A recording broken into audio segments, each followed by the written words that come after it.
This podcast is protected under the laws of the United States and other countries. Unauthorized duplication, distribution, or exhibition may result in civil liability, criminal prosecution, and the wrath of the tall man.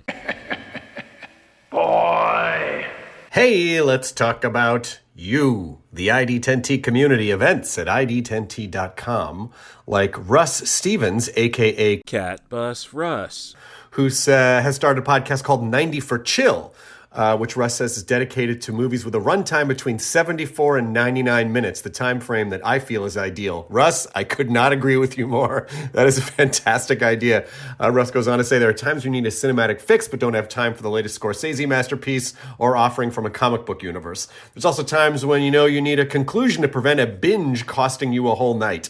My guest and I try to follow these guidelines as we chat up features that are definitely worth your time and are beyond easy to make time for. 90 for Chill, the podcast, can be found on all major podcast platforms at 90forchill.com, and that's spelling out 90, Ninety, 4 FOR, chill.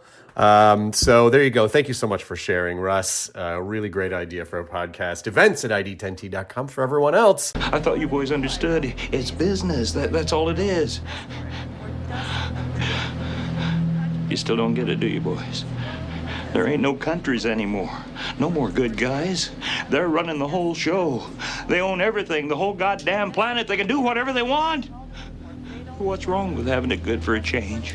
Now, they're going to let us have it good if we just help them. They're going to leave us alone. Let us make some money.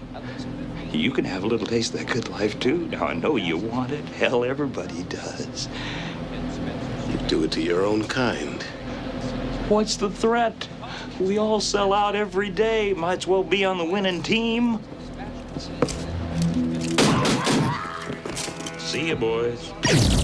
Hello, Cat Bus Russ here, and welcome to the second and final week of John Carpenter November on I Did Crazy Flicks presents 90 for Chill, the podcast with Cat Bus Russ, and we're going to get into a conversation I had with Gregory Carl in regards to 1988's They Live. It's going to be a two-part podcast, how I split it up. I think it would have only been about 2 hours, 15 minutes, but if you don't care for this portion, don't worry about Thursday then, I suppose, is all I have to say. So we will get to that, but speaking of selling out, I also have reviewed the last John Carpenter movie, The Ward from 2010, which he did not do the music on, nor did he write the script. So, is it really a John Carpenter movie? I will go into that before my conversation with Gregory, but let me get my formalities out of the way. I'd like to thank my Patreon subscribers. Those are Tim Bates. You can find him on episodes involving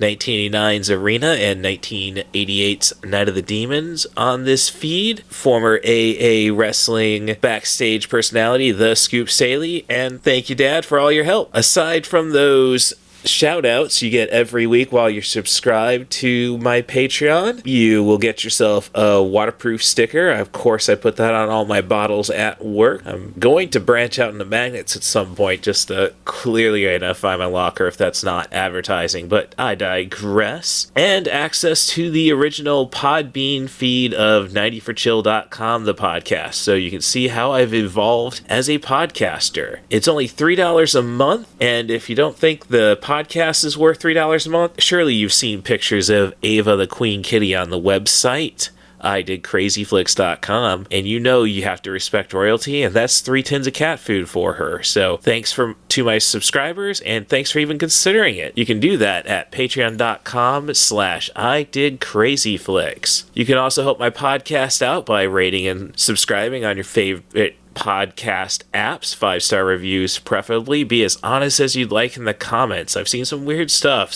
and I am going to learn from it. I promise you that. You can follow me on social media. That's at CatBusRuss. Primarily on Blue Sky, but I am on Threads and Instagram. And the best way to support the podcast, be my guest. Come on the show. If you have a movie that's off the walls, bonkers, you want to talk about, I'll happily give you at least 40 minutes to Zoom about it. But if it's something a little more down to earth, then as long as it's between 70 and 100 minutes, I will watch your typical rom-com or Ethan Hawke indie movie. things to consider there. I just have my other formality right now of thanking Stacia Marie Harden for keeping an eye on me, keeping me out of too much trouble. I hope she's doing the same for everybody else she touched in her life, and I hope this podcast is impressing you, Stacia. More importantly, I hope you're squeezing the ectoplasm out of the most jellicle of kitties, Skimbleshanks the one-eared angel. If you just want to get to the conversation with Gregory Carl about They Live, skip to the 12-minute mark of this podcast. Otherwise, stick around for the review of John Carpenter's The Ward. Thanks for checking out I Dig Crazy Flicks, and if you want to be on the show again, you can send an email to rustthebus07@gmail.com or reach me on my social media at CatBusRuss. Thank you. What's the first thing you remember? Fire.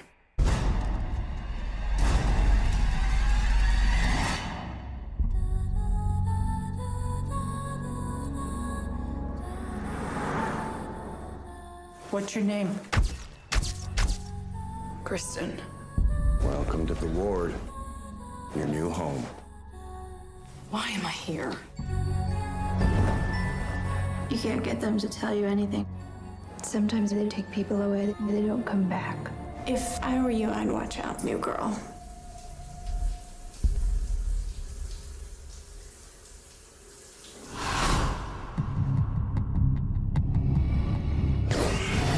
There's a ghost in here. I'm sure you believe you saw what you say. I'm not crazy. She's the last one that got out. She was one of us, but she's gone now. And now she's going to kill us all. You've got to deal with them. We have to get out of here.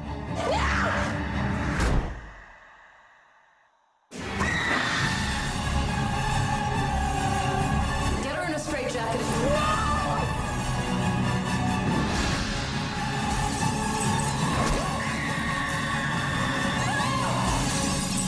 That wasn't so bad, was it?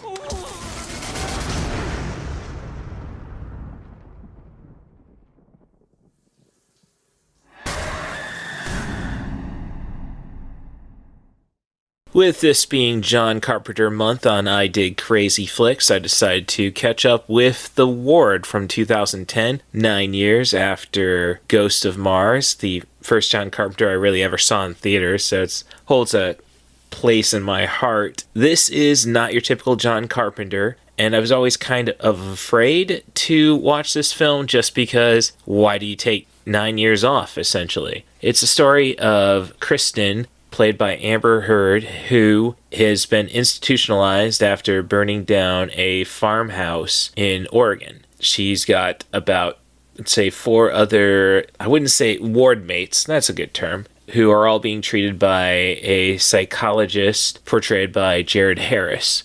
So, it's got some names I like. I'm on Team Amber. I think she's always gotten a bad rap, never mind the fact that Johnny Depp was found guilty of defamation as well. So I'm assuming it's all going to appeals. Nobody's getting paid. And it's just sad, though, that people sided with Depp and Heard is persona non grata in Hollywood for just telling us what we all knew. We all knew, but we wanted to deny. In this movie, this ward, people keep disappearing. Are they being let out of the institution? But there's also a ghost roaming around, so are they being killed off by the ghost? And in this 100 minutes, 90 minutes, 89-minute official runtime, IMDb, 138 and some change, we're supposed to try figuring it out. And I think it's a satisfactory ending, but, it's basically what if Girl Interrupted was a horror feature, which is better than whatever Gothica was. So I'm not angry at this film. I'm not really even dissatisfied. It's great to just see that John Carpenter still had it, I suppose. I just wish it would be something a little bit, this is I Dig Crazy Flicks, a little bit nuts, It's, in a sense, I'd say it could be comparable to In the Mouth of Madness, except we don't have any Lovecraftian horror to relate it to, and there's really no antagonist because we're talking about crazy girls. Hence, it could all just be in their head. which is where I draw that In the Mouth of Madness comparison from. There's nothing challenging for Carpenter in this film, so it's kind of like Dark Glasses from Dario Argento, just showing that he has it. But it's pretty well shot, especially for just being in one building, one location, which is what sold Carpenter on doing this script. And, you know, I guess my issue with it is that it's pretty much male voices telling this story, despite a predominantly female cast. So it might not age well, but it deserves to be seen, I guess, is what I'm getting at, because it's John Carpenter doing his thing, what we love to see him do and what we want to see more of, at least, 15 years ago. So I'm not, I can't be too harsh on this film. As I say, it's competently directed, just doesn't have any real Carpenter trademarks. So anybody could have directed this film, I suppose, but Carpenter does direct it right. It's just not what we want from John Carpenter. Little Hand says it's time to rock and roll. Bring the noise.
Things want, and why are they here? You still don't get it, do you, boy? They have recruited the rich and the powerful. They're running the whole show. Wake up! They're all about you, all around you. Blinded us to the truth. Take a look. They are safe as long as they are not discovered. I don't know what they are or where they came from, but we gotta stop them. Stay away from me. Put these on. They have us. Look at them. They're everywhere. Our owner. We have no other choice. I don't like this one bit. Leave it alone, man. It ain't none of my business. Ain't none of yours. We have been lulled into a trance. Listen to what I'm saying to you. We're in trouble. The whole world's in trouble. Control us! You're sending some kind of signals out of TV sets. I've got one that can see. Mama don't like tattletale. Now we start spilling some blood. Let's go! Push a button. I have come here to chew bubblegum and kick. And I'm all out of bubblegum.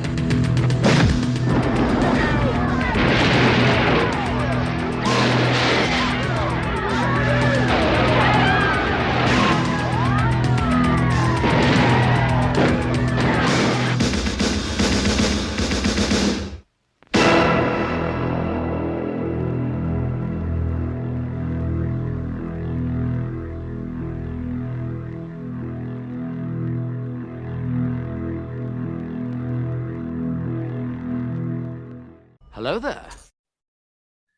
Well, that's always an eerie voice to start the conversations. It's actually kind of appropriate when you're going to be discussing a dystopian movie in surprisingly modern times.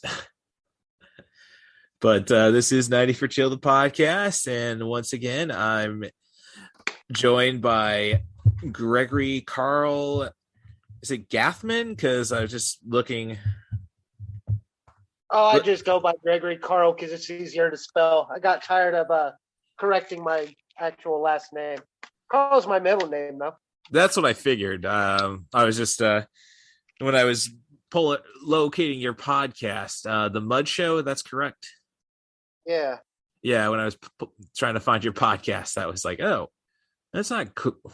That's not the name I know.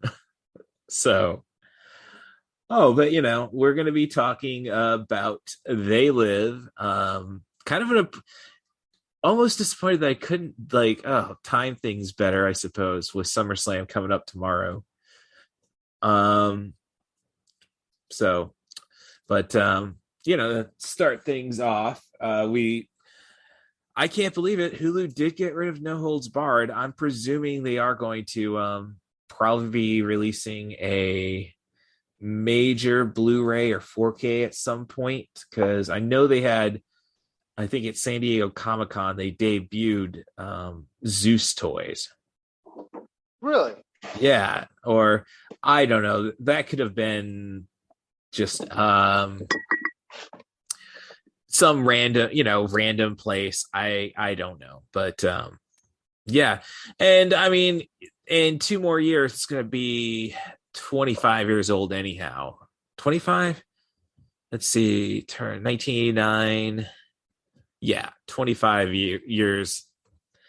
But I was just taking all my notes while watching the John Carpenter classic, which I was actually looking at Wikipedia. I did not realize it opened at #1 in the box office. But I was 8 when this movie came out, and my parents were still following the MPAA suggestions when it comes to ratings, which they were pretty good for the most part, but it definitely got looser with each additional kid. I mean, I'm sure you're familiar with the concept of the flapjack child. If you could, well, basically when you're making flapjacks, you always throw out the first one because that's the test. Okay, that makes sense then. I've never heard that term before. Yeah, that was something my best friend Stephanie Smith came up with when she was talking about when she got knocked up and with her first kid. Everything unplanned, and honestly, if it was just a little more professionalism in the Planned Parenthood realm, she may have been a little more comfortable with what you can get in Illinois still. I imagine Indiana is going to be soon to stop it. And there's a similar scene in the movie Juno, where it's just basically people just being nonchalant. Oh, yeah, you need an abortion. Okay. Sit back, wait. But yeah, she was just talking to me and saying, oh, she hadn't had any tattoos at that time. And she said, oh, the only one I could think of getting is a stack of pancakes in honor of her daughter, Miette. Because she was the flapjack. That's the best tattoo idea I've heard in a really long time. Well, I'll try to get a bit. I always hope we end up we're not on bad terms. It's more or less that people grow up, I suppose. But yeah, it happens. I saw a buddy of mine I haven't seen in years today, actually. Oh, interesting. Yeah, I can't really say I see too many of the old friends like living out in Champaign, and I only really get back to Peoria every couple of weeks. So, but yeah, it's all kind of weird. My friendships in general, I suppose. Let's see. Right. So let's see. Talking about tattoos, abortion. Yeah, this is a typical episode of 90 for Chill, the podcast, right off the bat. And of course, wrestling. And one of the few things I noted, as I said, I didn't know this was the #1 movie at the box office. Just went to Wikipedia to find that out. 1 week. No idea either. I always thought this was just one of those like weird cult classic movies that over time. Oh yeah, no, it was originally critically panned. And it was the 80s, and this movie basically shits on everything that was the 80s. So there's going to be your beyond 50% drop off in week 2, as always. And hell, if you're a #1 movie in 1988, that's kind of impressive, because Who Framed Roger Rabbit was like #1 forever. I can recall that. like back in my hometown before they expanded the movie theater. There's only one screen, and this is in Morton, Illinois, and usually a movie was there just for a week, and then they rotated out. And it was just like a big deal. I think it was 3 weeks, maybe a month of nothing but Who Framed Roger Rabbit at that cinema. So, and which is just reminds me, I gotta get around to watching the Chip 'n Dale Rescue Rangers movie. I've heard really good things about it. Yeah, I've heard that too. Yeah. I loved me some Chip 'n Dale when I was a kid, dude. That was probably my favorite cartoon. Favorite platform on the NES as well. Oh yeah, no, I've got the PlayStation on my PlayStation 5. I've got the Disney classic games, or as they call it.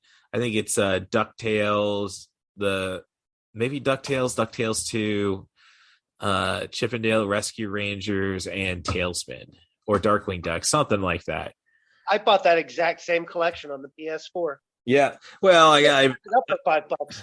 Right. Oh, I've just recently sold my PlayStation 4, just trying to make some space in my apartment. After I found out the discount I get to recycle a TV, and I can't speak more on that portion. I will say though, had a in-law of my former bank manager trade in a PlayStation 4. And we only give you store credit at the my job. I'm being more careful after Marine Bank went and screwed me over. So in-law of the manager. I just traded like a junk. Yeah. Well, an in-law of the manager comes in, trades in their PlayStation 4 for store credit, $130. Like the week before, though, I traded in my PlayStation 4 to Disc Replay. I don't know if there's any near Lincoln, Bloomington. I wanted to get cash anyhow. Like when I traded in a bunch of stuff, like the PlayStation 4 and Pokemon White 2, I think it was, which got $65 that game and $130 cash for the PlayStation 4. They've put it on their shelf at $260, so that's standard pawn shop bullshit.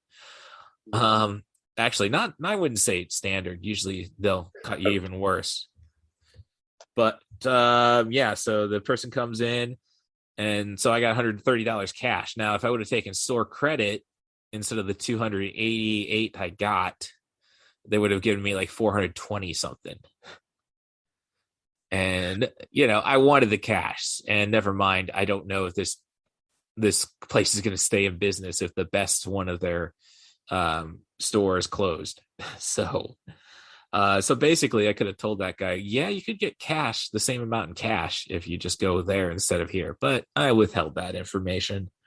And you got to take any little win you can get. So, but yeah, 1988 Disney games. Okay, so as I say, number one at the box office, which makes my first question. My first question is, where the hell are the Men in Black? That's a good question. Okay, yeah, I mean, the concept of Men in Black wasn't necessarily established, until 10 years later. But I digress. I don't see J and K letting this shit go down. I don't know. I feel like he was. I'm probably jumping ahead. Like that. What struck me most, like, you think he's just running around pretty freely in an open city with just a shotgun. Oh yeah, no, I've noted that this character could only be played by a white person. Yeah, 100%. Because like once he's called, they report the you look like you fell into the cheese dip in 1957. Woman reports him. The two cops go and grab him, and like they're both aliens. So the plot of They Live, I guess, is where we go. We'll get to that. And they pull him and say, "Look, let's just talk things out. You've stumbled across something, we can make it beneficial for everybody. Before, Piper goes off and kills 2 cops and then goes into the bank with the shotgun for the iconic line, came here to choose bubblegum and kick ass. And I'm all out of bubblegum. I don't have a great Piper. There's a lot of wrestlers, though, in my time who, like, just nail Piper. It's a very unique voice. So, yeah, there's that, like, the Men in Black, could have, I just don't see Will Smith and Tommy Lee Jones letting this shit go down. And, but as I say, this is a #1 movie at the box office. It's opening weekend. And the next year is No Holds Barred, 1989. So that was #1 also? I'm sorry? That was #1 also? No, it was not. Batman killed everything. I think Ghostbusters was the closest thing. Ghostbusters 2 was the closest thing that did well. I mean, actually, 1989, you had 3 big blockbusters. You had Batman, you had Ghostbusters 2, which made over $100 million. Definitely not as much money as the first Ghostbusters. And then you had Indiana Jones and the Last Crusade. So basically everything in the summer was dead meat. Otherwise, UHF, cult classic there. No Holds Barred, it's a cult classic, but it's more for all the wrong reasons. That's a so bad it's good movie. If you can even say that. Like, it's just, I have a blog called Rip 'Em System, play on on a KMFDM song and the name of Hulk Hogan's character, of course. And I pretty much, that blog was dedicated to the concept that No Holds Barred is Vince McMahon's Mein Kampf. Is everything Vince McMahon would want to do in wrestling, but pretty much couldn't. Like, killing the corporate guy. I mean, they tried to do that, or would have done that if not for Benoit. Right. Yeah, that's true. As I say, it was he was laying the groundwork for everything he was going to do. I really want to watch that movie. I'm not sure. I don't think I've ever watched it from beginning to end, like not on TV. Yeah, the first time I watched it was like right before WrestleMania 8, when they thought it was going to be a Hogan swan song.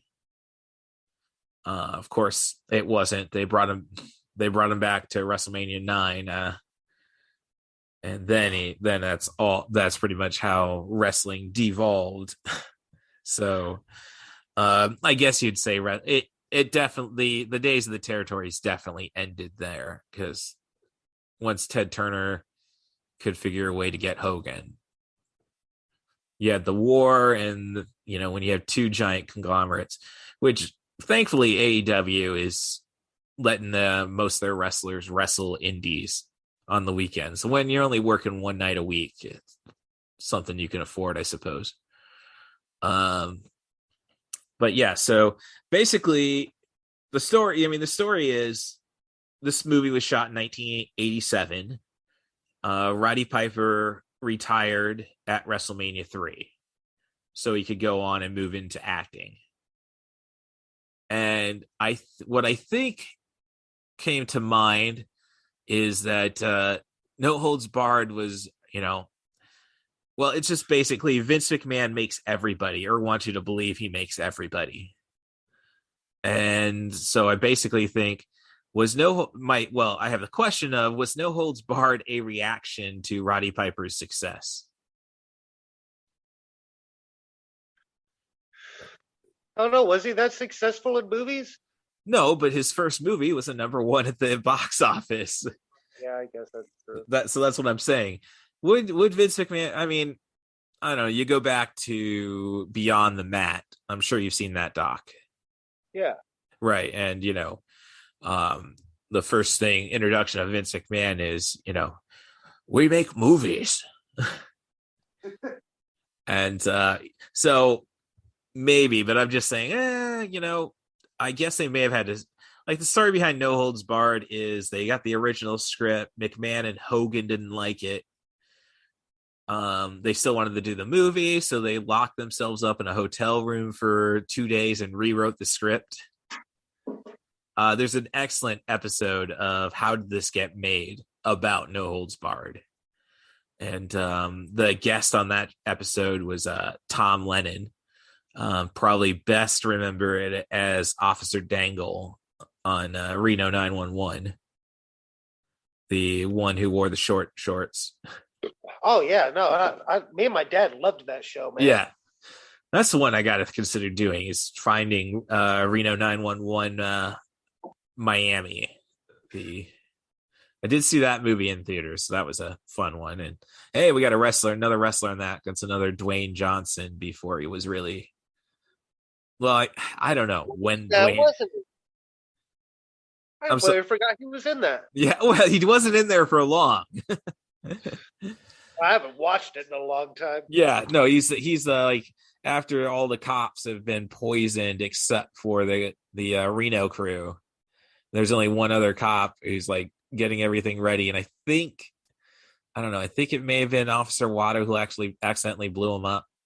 But I know that's how Patton Oswalt gets it. Spoilers for Reno 911 Miami. So yeah, I was just thinking, Vince McMahon made I'm just suggesting Vince McMahon made No Holds Barred because he couldn't let Piper just make it big. So, but I wish they got more into the hacking in this movie. I thought that hacker guy was pretty cool. I kind of wish they kind of ran into him at some point in the movie. The hacker guy and yeah, the guy that pops up on the TV and they okay, yeah. Well, they kill him off pretty fast. I mean, I'm presuming they killed him. Him and the street preacher. But I read an article about old school hacking. I always found that fascinating. Oh, yeah. How they were doing it way back when. Yep. Well, back in the days of analog, I could see it actually. I mean, it'd probably take more work, but the theories are probably a lot simpler. I read an article about this guy. He used to do stuff over the phone. He was deaf or something like that, so he could hear the specific tones. You mean blind? Blind, yeah. Yeah, but I don't remember what it was. It's been a while since I read the article, but read. Oh yeah. Well, I mean, it goes back to working in retail, and I've finally gotten to the point. Like, I've been it long enough. I think we always had debit, but didn't really become a major thing until I'd say 6 years into my retail career. Well, that's a little insulting, I suppose, to debit technology, but you could still do that. Like, you got plenty of people. Like, I do my best to step back when somebody's ringing out, so they know I'm not looking for their PIN. But the numbers still make different sounds, little pitches. So yeah, don't trust. So the message is, don't trust blind people in general. I guess there. And honestly, like, you could just, there's so many ways to cheat that, especially like you can just watch how their fingers are moving along the up and down the pad without seeing them actually hit any numbers. There's plenty of tricks. So again, good thing I don't mention my employer. Oh, I could get all the social security numbers. Yeah, Russ is back there taking all the debit card information. Oh, okay. So, but I think that's a fair, fair little conversation we just went on, because it's beep beep. I got you. Yeah. Well, as they say, or I could just watch them move their hands. I got my sight. I'm better than a blind hacker. Thank you. Able bodies rock. Something else, Curran. I think we might be hearing stories about like how they took out the homeless camp. I think we might start hearing similar stories about that. It's they already happened. Well, they did that back in the 60s. Like when black protesters I'm pretty sure they just wiped out the one that the tent town they built in Washington. Like that. Just right, all right, we'll let Martin Luther King have his dream speech, and then no more. There were a lot of communist movements like that, actually, that would put up tent cities, and the police would just wipe them down. They do mention that they just tell the police if they're communists. That's that was later brought up. They think they just tell the cops who haven't sold out that they're fighting communists. I mean, but I'm just going through my notes, and it's like, this entire movie really suggests, who are you willing to abandon to celebrate capitalism? Because we do have the cranky old guy who actually kind of thought not cranky, not really old, kind of Rip Torn, like what Rip Torn, another Men in Black reference. Yeah. Okay. Yeah. I'm actually I got the raid right now, and he's just lit up a cigarette. So maybe I should have read that a little sooner. But yeah, it's and when you look at his motivations, it could be that, the poor, just being poor, you just don't have the energy to fight.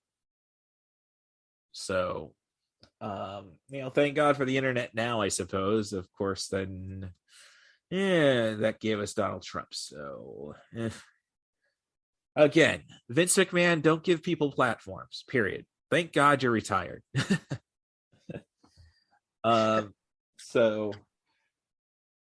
So there's and it was just we're, what are we, 25 minutes in, so I might as well go over the plot of No Holds Barred for those who have not seen it, which is kind of weird for podcast sakes, because it's like when I watch listen to a movie podcast, for the most part, it's kind of like, if I haven't seen the movie, I'm just, I don't want to, I want to come back to your episode.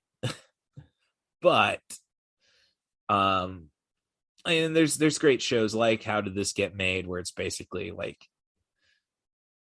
some episodes I've listened to just because, like, Princess Diana the musical. Okay, let's see how I don't want to watch that, but I would love to hear Paul Scheer and Jason Mantzoukas just rip into it. I did that for the Harry and Meghan Lifetime movie, actually. So yeah, poor doesn't have the energy to fight. So the movie is about Roddy Piper's character, Nada, who's I think it's very, of course, has nothing. And John Carpenter is the type who would throw in a cheap little Spanish joke like that. And he's come from Denver looking for work and finds himself a construction job, still doesn't have a place to live. So he's a friend he makes immediately at the work site, played by Keith David, who's, I think he's done more, like the only other John Carpenter movie that comes to mind with Keith David is The Thing, which, spoiler for The Thing, he isn't the Thing in the end, because the Thing video game, the game ends with McCready flying you out. So that's Kurt Russell's character. And I know that Carpenter wanted Roddy Piper for this movie, but I could say that his character is pretty much written like any Kurt Russell character. I would say. He is, isn't he? I'm sorry? He really kind of is. Yeah. But he does kind of just like stumble into things, though. Like things just kind of happen. Like, correct me if I'm wrong, but he just kind of like stumbles onto the sunglasses, right? He just Right. kind of So, yeah. So, Piper, Nada, and Frank, Keith David, are just doing their best to chill out at the homeless camp, and which is across from a church that's supposedly helping them out. And we have a character play who's just, and some characters who are just watching TV, which is constantly getting its signal hacked by somebody talking about how basically aliens have invaded. You're asleep, and you could even tell the people watching it, oh, I'm getting headaches. That's the kind of the signal they're delivering. So what happens is Piper is curious because you got that going on. He could, at one point, he sees the street preacher that is introduced pretty early, a blind black street preacher who's just trying to pretty much just saying it from like a, fire and brimstone element. Like, okay, the preacher pretty much believes that this is the end times and we got to fight. So, as church lady says, could it be Satan? And so Piper is just curious about this, how, you got these TVs being hacked, and then you have a church that's playing choir music all the way to 4 a.m. So curious, Piper goes and discovers that, it's a tape recorder. Believes there's some kind of lab. He doesn't really get too great a look, but he finds a box full of sunglasses. So eventually the camp gets raided. The church is left pretty much untouched because everybody ran out of it. And Piper returns to get that box of sunglasses, just trying to make sense of, why a bunch of people are just, ran out of their home. And let's see, just getting a notice on my Twitter. One of my familiar guests, Gregory, not Gregory, Carl, which I accidentally called him during our producers podcast. Michael Dubois. He just said, just got the message like, hey, I'm paying for premium Zoom. Like, if you want to jump in on this conversation, here's the time. So he just now got that message. So Piper takes out the box of sunglasses and tries them on, and suddenly the world is black and white, which now that I think it's just saying it out loud is pretty ironic. That get too high too. I completely forgot about that part. Maybe I didn't catch it last time I watched it. Oh, yeah. So I forgot they got you high also. Yes, that was something. That's what I brought up when I was saying the TV signal is giving people headaches. So Piper finds the sunglasses, the world turns black and white, and suddenly it's all he just starts seeing subliminal messages everywhere. I'm sure you're familiar with the Obey clothing line, correct? No. Oh, okay. So you go to you can go to a skate shop, or a poser skate shop, I guess, like Zoom's. There's one in Northwoods Mall in Peoria. And it's actually so it was a creation of it was an art, so there's a clothing line now, but it originally was just a artist who, Shepard Fairey, who really came into prominence for doing the Barack Obama Hope poster. Okay. All right. So, but what he was doing was initially was he would do like a very Andy Warhol in a way, just like take pop culture and create art with it. And his first real, but his catch, I guess you'd say, his trademark, was he'd always put Andre the Giant somewhere in his paintings. And his first one is basically just Andre's face, and underneath Andre's face is the word obey. Okay, I'm familiar with that. Yeah, so right. So he got the obey message from They Live. And Andre the Giant, just being the icon that he was who he just stuck as kind of his trademark. So, and now it's a big clothing line. Like, my friend Stephanie, like she was ahead on it. And then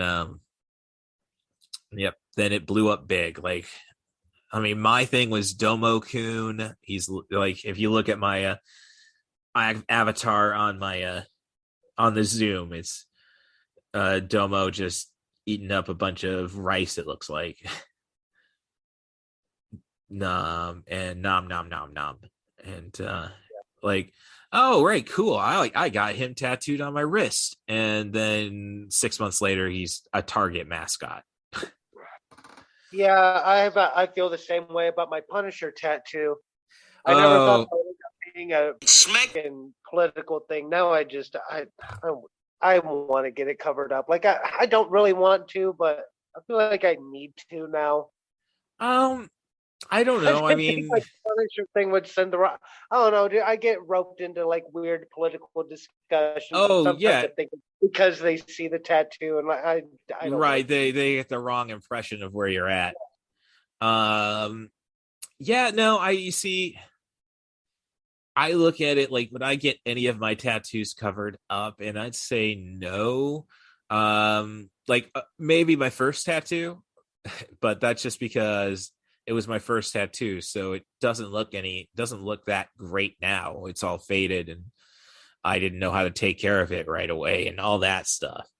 But like, what would I do? Well, I just basically it's a 80s Cubs logo,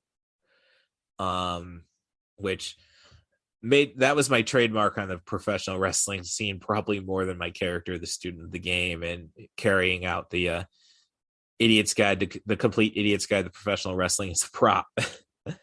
So I eventually, like 2 years into my career, I ended up getting Cubs tattoo, and then I pretty much like a couple months afterwards, that's when I got my first match in Milwaukee. Made about 3 trips up there. And it was I didn't realize they had that much passion, the Brewers fans. I'll see you in the parking lot. All right, mad heat. I probably, the problem with wrestling is there's just so many freaking carnies out there. Because I also wrestled in Rolla, Missouri. And that obviously got more heat there, and honestly headlined a show for him. But it was like, oh, we want you to sign contracts, and why haven't you come down here? Okay, well, I'm actually getting ready to train with Danny Daniels. You're running illegal shows. And basically the idea is like, well, it was a promotion that was going to call themselves Worldwide Web Entertainment. So, okay. WWE. Yeah. So I just said, yeah, no, I'll just go as the student instead of the student in the game. I'm not giving you like, so yeah, but ended up main eventing like the. I think I'm just gonna change this fire to like clown hair. I'm sorry. I think I'm just gonna change the fire around the Punisher skull into clown hair. I could see that. Yeah, I mean, there you go. My Cubs tattoo. It's basically they've won the World Series finally. So I'll get the blue Cub darkened, and then I'll just put a crown. Maybe Biggie style. Yeah. I don't know. So that's But yeah, so when you put the sunglasses on, you see the world for what it truly is. You see nothing but subliminal messages. Like you see signs saying obey, other signs saying stay asleep. You could actually see that there's little megaphones, I guess you wouldn't say siren, public announcements just saying sleep, sleep. John Carpenter's voice. Oh yeah, right now on the TV. Yeah, and then Roddy Piper looking through a magazine at a newsstand finds takes a look up and sees an alien. Takes the sunglasses off, looks human. So Piper has just discovered there's an alien invasion, and he's being the Bill Pullman of his time, he's going to stop it. Today is our Independence Day, I suppose. Not knowing I really like how these aliens look. Oh yeah, and Shepard Fairey's done a bunch of stuff with the Alien book too. So yeah, there are times like you can just 100% tell that it's rubber, and I love it. Oh well, yeah, no, it gets really bad once at the end of the movie, but by that point it doesn't really matter. So like inside out people. Yeah. Cool, as Nada says, I'm just to the scene where they've discovered him, and he's showing off the glasses to a clerk after saying some definite Karen, let's just say it. He calls out a Karen for falling into the cheese dip back in 1957. Takes off the glasses. You see, I put these you look well. He turns over, looks at the clerk. You look okay. You okay? Takes off the glasses. But when I put these glasses on, formaldehyde face, which leads me to pretty much believe that. And granted, there is a 4K Blu-ray now, special edition, all the bollocks. What is it? Whistle, all the horns and whistles. I can't remember the idiom. Bells and whistles. Thank you. And so there's definitely going to be a commentary track by Carpenter. I don't know.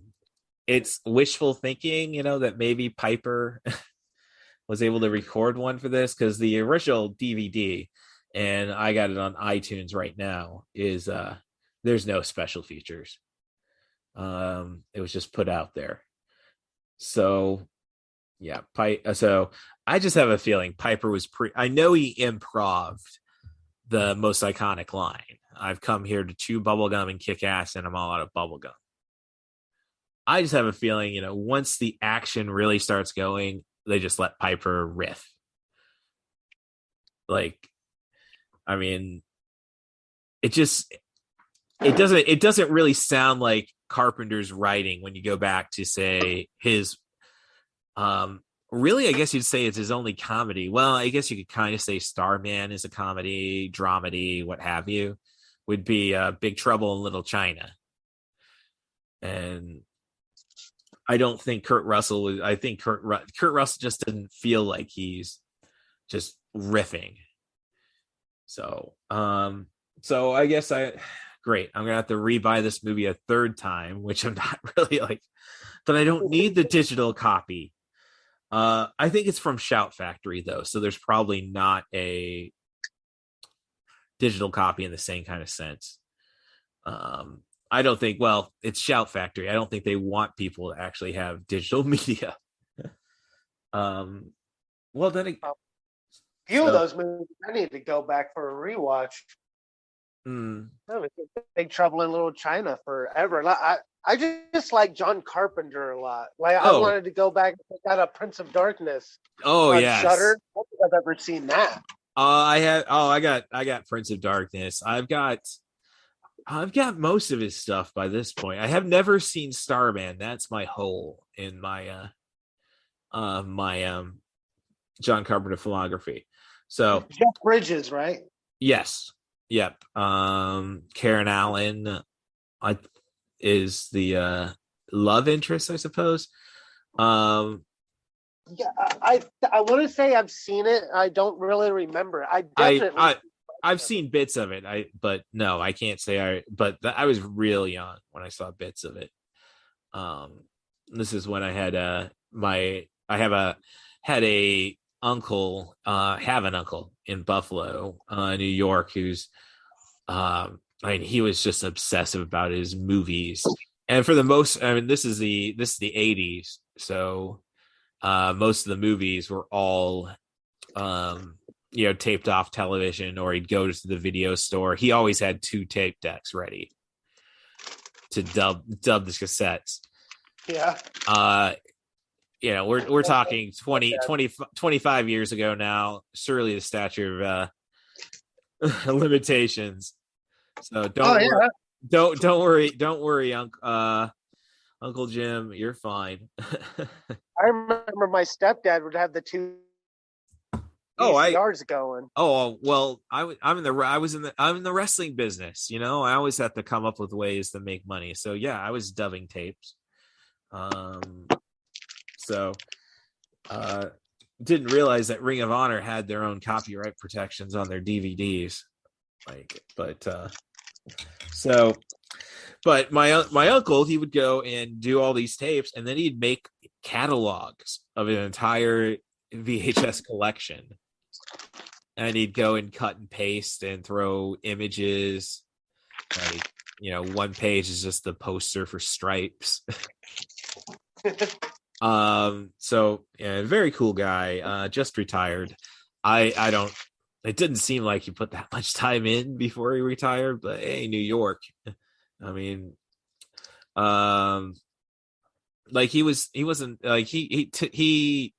didn't really go through college till his I don't think he graduated till his early 30s, maybe mid 30s. But now I'm just now I'm sounding judgmental. And it's weird just because I found out he's got a Twitter. He and his wife, who he didn't get married till 2001. Both have Twitter accounts, because I like to go and what is the term? Squat on Twitter handles. So I have 6 accounts just because. Well, obviously I'm going to keep Russ the Bus. That was my nickname. That one is for sale if somebody wants to come for it. But yeah, so basically, I had CM Darth, and since I call myself Cool Movies Darth, I better get both of those. So, and I did set that account up today, and not today, over the weekend. And enter your phone number, sure. And then get all the emails to the other accounts. Are you sure you want? It's okay to have another Twitter account tied to this phone number.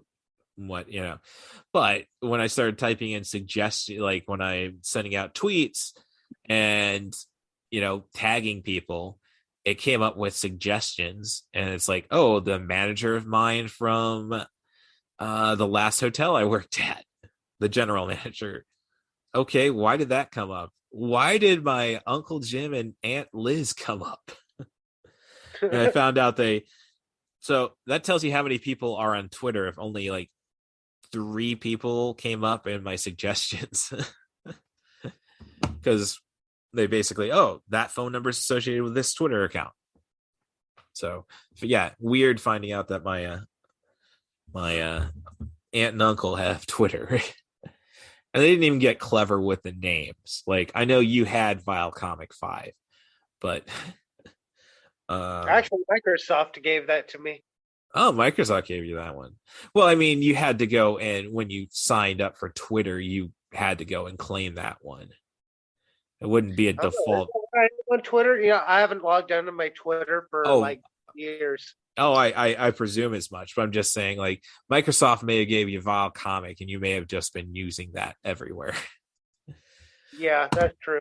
Yeah, so okay, but so basically Piper eventually runs into previous star of I can't really say she was a star of Blind Fury, which is getting a 4K release soon. Oh shit, I was right. That is the lady from Blind Fury. Right, Meg I was Foster. thinking that when I was watching this earlier today. Yep, Meg Foster. She's got the ultimate resting bitch face. She really does. I mean, she's got searing eyes.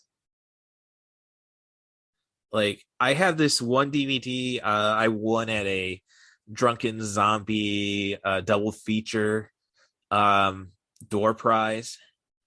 And it's just nothing but old trailers from about the 70s up into the early 80s.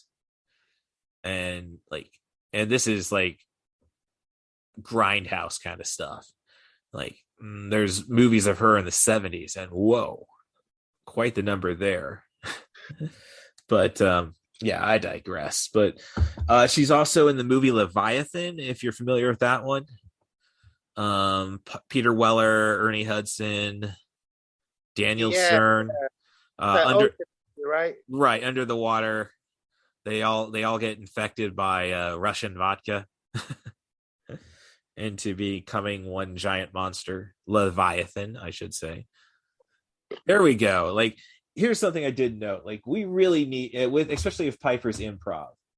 But I'll get back to that. So Piper meets Meg Foster, who works at a television station, and it's not really a great angle, because it's just like Piper immediately kind of falls in love, I suppose, which just tells you women are the worst hostages. I mean, you can't have them around for long. I mean, screaming, the damsel in distress. I get that. But if you're a dude, you're also, I think you're all immediately. I think he mostly just feels bad. He's not like this. Oh no, he only kidnaps her to escape. And he's also high off wearing the sunglasses. So yeah, but the hell of a move though. She cocks him in that bottle and just shoves him out. Again, it's other things. Like, never trust somebody who says, "I'm thirsty," and they equate thirst with alcohol.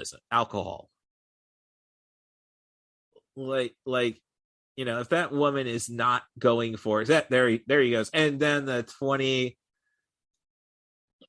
to the second story fall. If he didn't land on a hill, he'd probably should have been dead.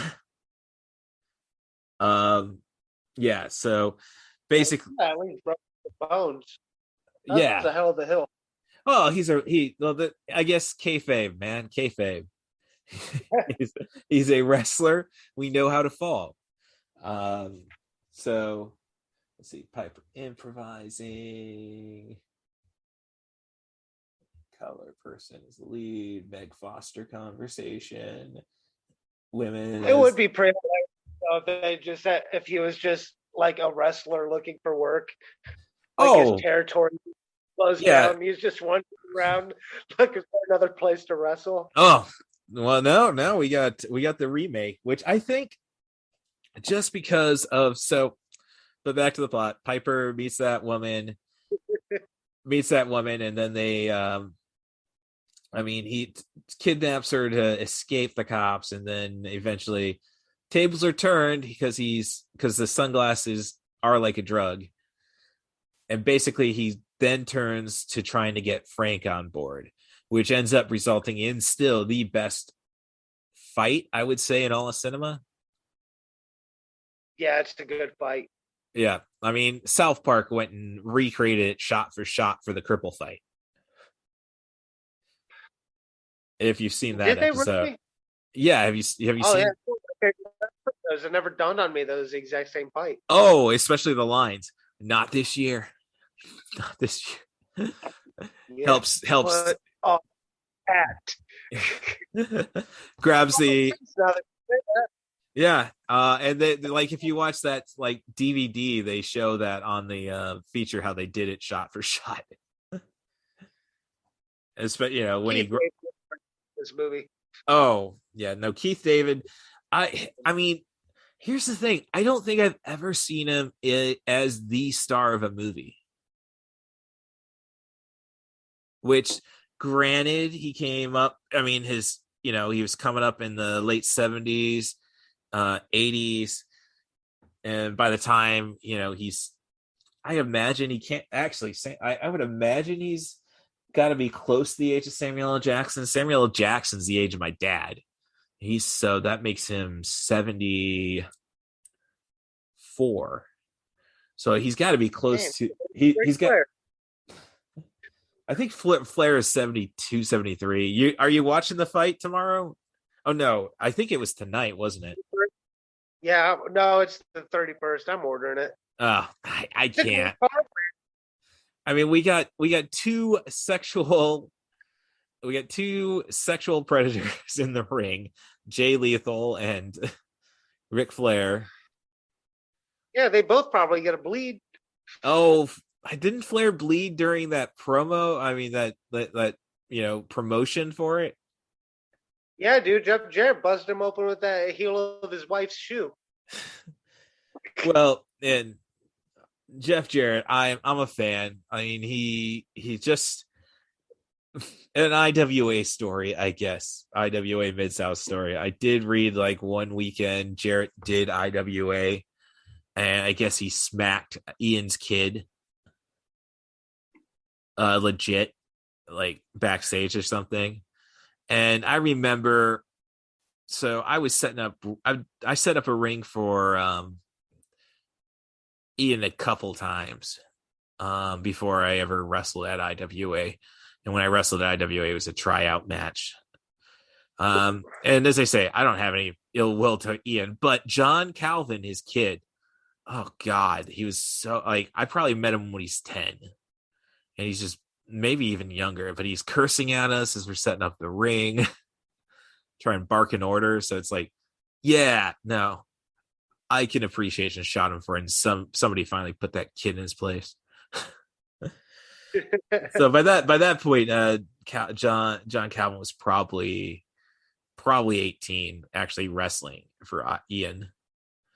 So that's yeah. So basically, it becomes Frank, Nada, and they come across most of the people who were actually making the sunglasses, at least in LA, and they're getting ready for war. And wouldn't you know it, Meg Foster comes back, and it's like, no, it's not the TV station. I checked. Like, she's going to be part of the resistance, and you know where that's going to go. Yeah. So that's the plot. Basically, it's going to be a one suicide mission to destroy the signal. And yeah, I mean, you got to have some satisfaction. So, but this is a movie that I think could be remade today just because of the political environment we're in. I mean, oh yeah, I'm surprised it hasn't actually. Well, the other remake. Well, Carpenter probably is protective after Halloween. I mean, not to say that he might own the rights or not, but like Carpenter approved of the first Halloween, wasn't a fan of it. The first Halloween remake, wasn't a fan, and I know he did not care for the sequel. I have not seen the Halloween 2, Rob Zombie's Halloween 2. I like the first Halloween. I mean, don't watch it. I don't know. It's just like after they give. I mean, the problem with Rob Zombie's Halloween is that it kind of defeats the purpose of Michael Myers. Like, he is the shape. We're not supposed to really know why he's pure evil. I mean, they basically made him like they made Michael Myers relatable. And I think the first one's fun just because you got Danny Trejo, you got Malcolm McDowell, you got Brad Dourif, Tyler Bane as Michael Myers. Like I get there's something to enjoy from all of that. It doesn't stand up on a rewatch. I'll say that much. So I'm curious about the second one. Thanks for telling me not to watch that one. It is a big shift from the first one. It gets so artsy fartsy, and it's just, what am I even watching? Well, you see, now that's not what I needed to know, because now it looks like, a train where, like, all right, this is a car accident, and we all know. I feel like the last half of that movie, I feel like I'm watching this weird music video. Yeah, I've heard that. So. But no, with They Live, I guess it's for. While we're on Rob Zombie. Okay, let me just be. I'm sorry. You have any hope for the Munsters? God, that looks awful. I have just I've only seen truth be told, the only Rob Zombie movie I have seen is Halloween.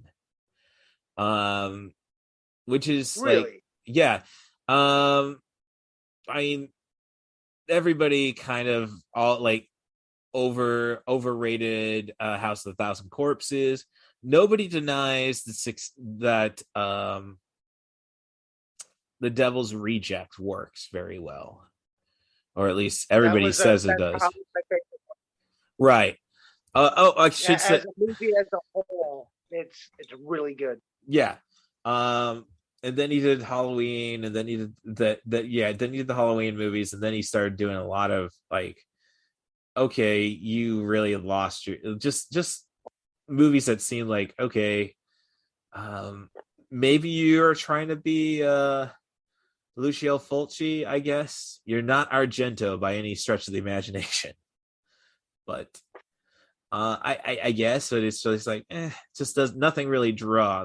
Nobody ever really said. I'm sure he's got a lot of fans, but nobody really ever said, C-31 or The Witches of Salem, or nobody's ever said, yeah, these are things you got to see. Yeah. Well, select few goth people with no taste would, but mm-hmm. I've had a few people tell me that I need to see 31, and I'm sure I've seen, and I don't remember anything that happened. Yeah. Okay. Well, I look at it. I watch a lot of what culture videos on YouTube. So yeah, so 31 actually seems enticing, and I've seen but then again, I've seen the a movie called I think they called it 13 Game of Death. It's a Thai movie. They remade it to 13 Sins, I think, with Ron Perlman. So look, anything's worth watching if you got Ron Perlman, but I digress. About game, but and never mind, I'm a big Saw guy, so you got all the games concepts so I guess maybe that's why 31 seems tempting. So oh no, man, The Munsters definitely looks like a porn parody, though, and that might be a good thing. That's just it.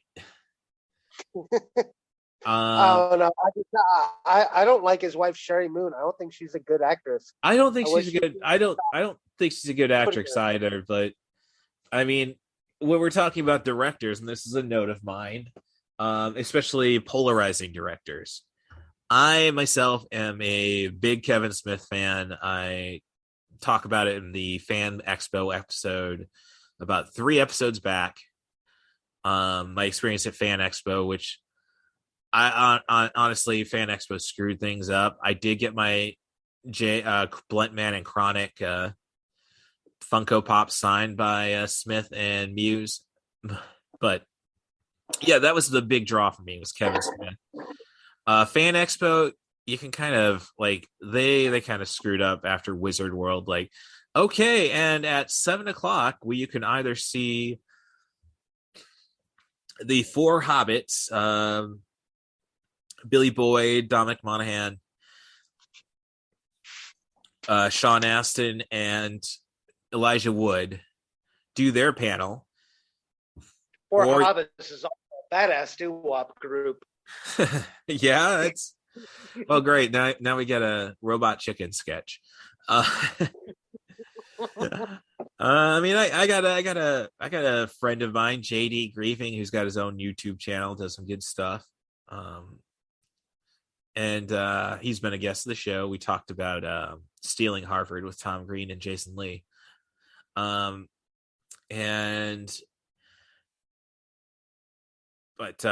Yeah, so you can see the Four Hobbits, or you could listen in to a Jay and Silent Bob Get Old podcast. Either way, you're paying $30 for each one. Like, I've already paid $100 for a 3-day pass, so it's kind of insulting.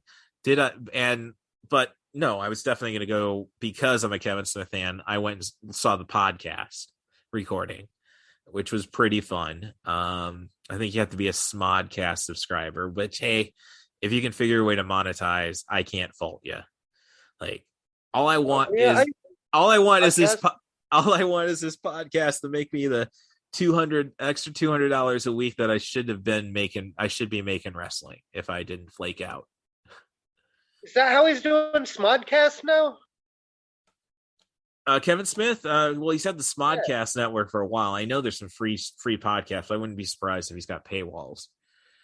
I usually listen to stuff through Stitcher. There hasn't been new episodes of that for a while. I was just wondering if that's why I'm thinking he's probably gone all Smodcast then. Yeah. But no. But the problem with did that, and I bought a autograph session with both Muse and Smith, and I get there, I think an hour before it was supposed to happen, and it was so I stood there, and then it wasn't 2 hours until he really got the autograph line rolling. And again, VIPs, and I don't even want to get into, gosh, people in the Midwest, man. I mean, believe me, I work at Walmart now. I know. Yeah. Well, Walmart, kind of everybody. I think I've never seen a Walmart that isn't the same. So not just the Midwest, but I think a lot of people, again, people just feel entitled. Like, there's people who, like, I had a friend back in Peoria, real big twat, honestly, but my oldest friend, I guess you'd say. Knew him since kindergarten. He once moved to Chicago after he got his degree to, I think, work for Hewlett Packard, and he just didn't like Chicago. Like, it was big fish, little pond situation for him. And, like, he was a big WWE mark, and it's like, dude, I go to indie shows, man. I go up to Chicago. That's where I trained. Well, I trained in Davenport, but it was interesting. Danny would train us in Davenport because basically his top two students came from Davenport, Merrick Brave and Tyler Black. and then Danny bought AAW up in Chicago basically so he could showcase those guys. And then his promotion was too good, and I mean, it's still great. I recommend anybody go check out an AAW show, but it's not what it was supposed to be. It wasn't supposed to be NXT for his kids. Once Eddie Kingston and Kevin Steen won the title, like, yeah. But I digress there. So, Eddie Kingston and who? Kevin Steen. I didn't know they were a tag team. No, they weren't a tag team. They both won the title, the top title there. Kevin Steen just won it for a show and then dropped it the next month.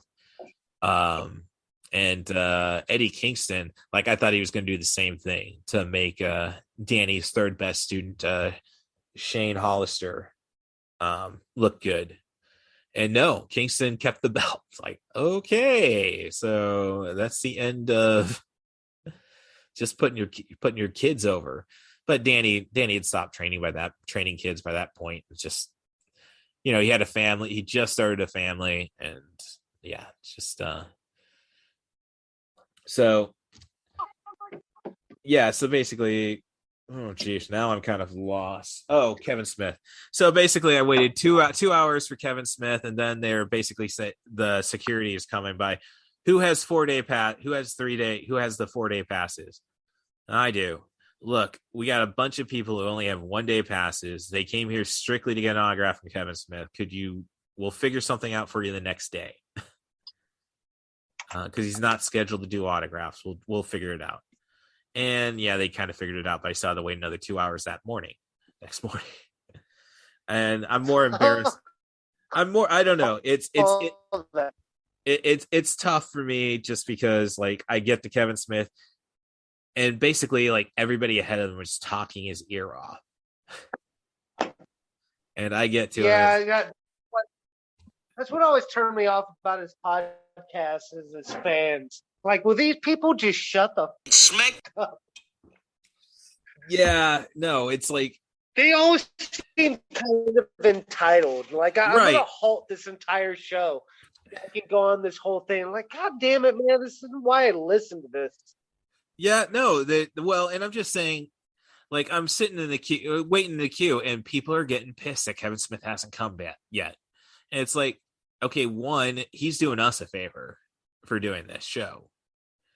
I mean, yeah, I'm paid $105 to get both autographs. So it'd been $60 if I just wanted Smith's or Jason Mewes. He's a pretty easy to get, pretty easy dude.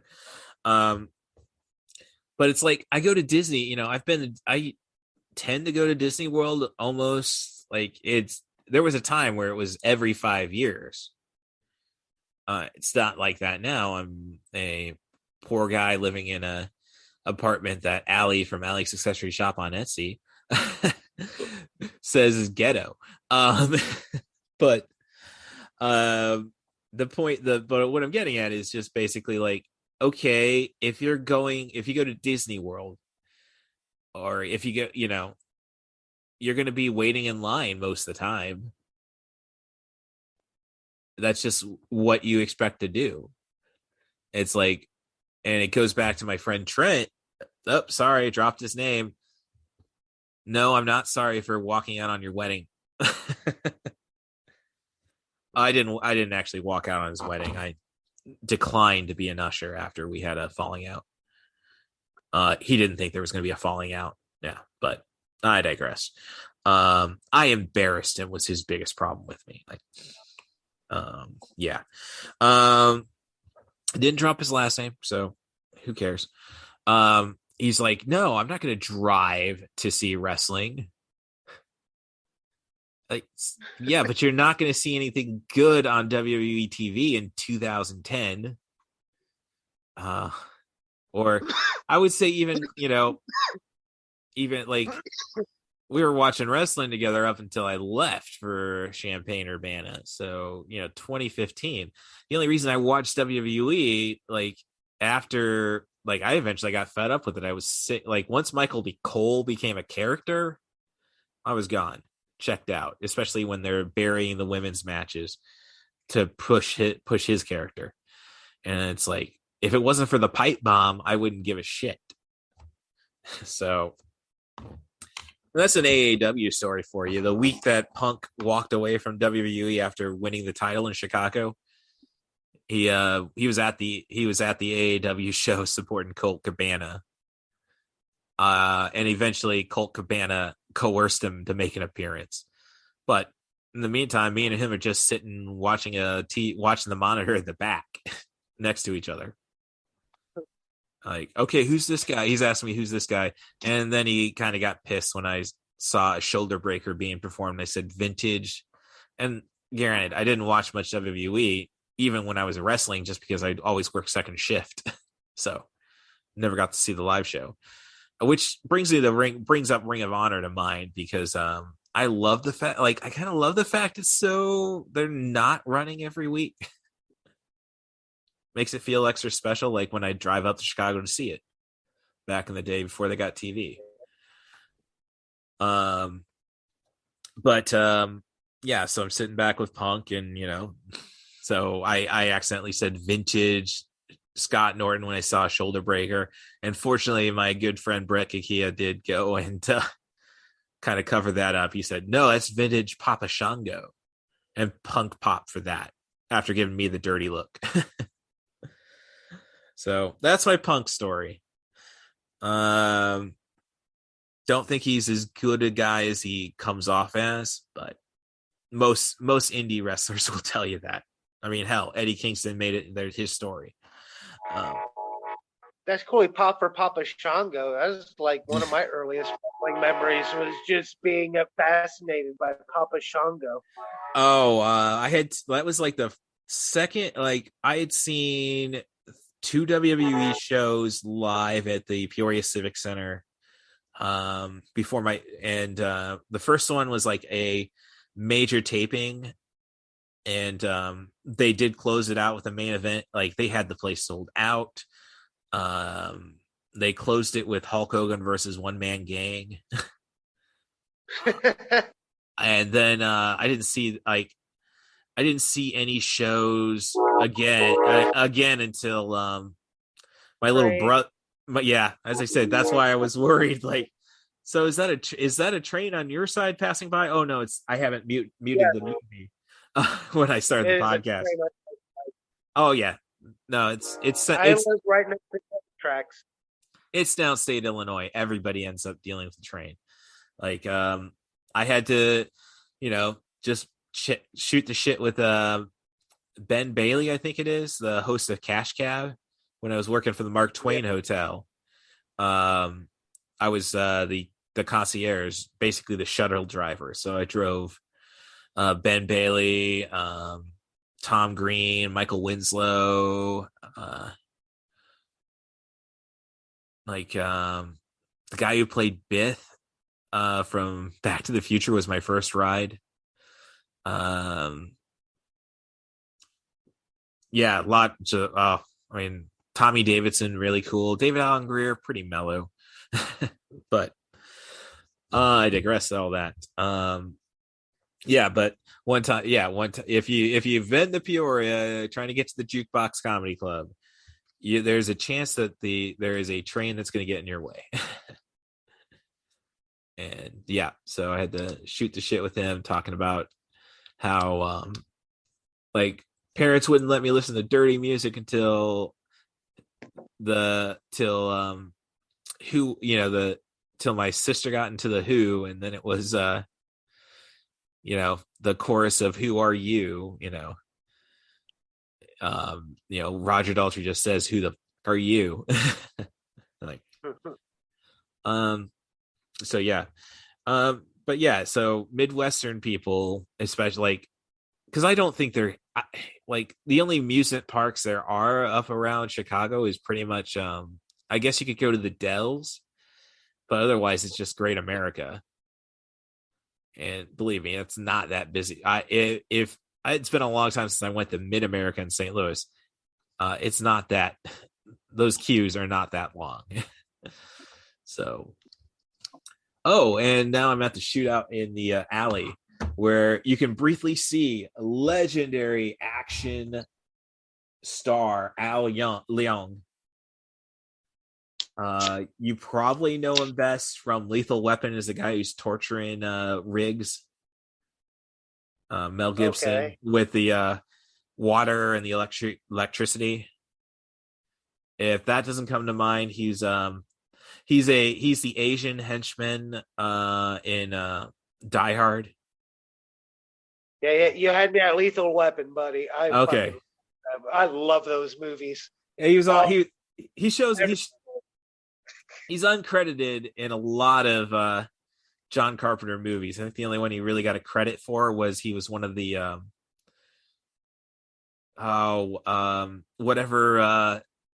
David Lopan's crew was in Big Trouble in Little China. He's got an iconic look. He's also in Showdown in Little Tokyo. That's a guy I'd love to see at a con, just because you're just the random Asian guy. Can I hear a wahoo? This podcast was made possible by the love and support of Dave and Cindy Stevens, Rory Stevens and Allison Higgins, Danny Daniels, and Stephanie Smith. Long live Flash! You've saved your Earth. Have a nice day.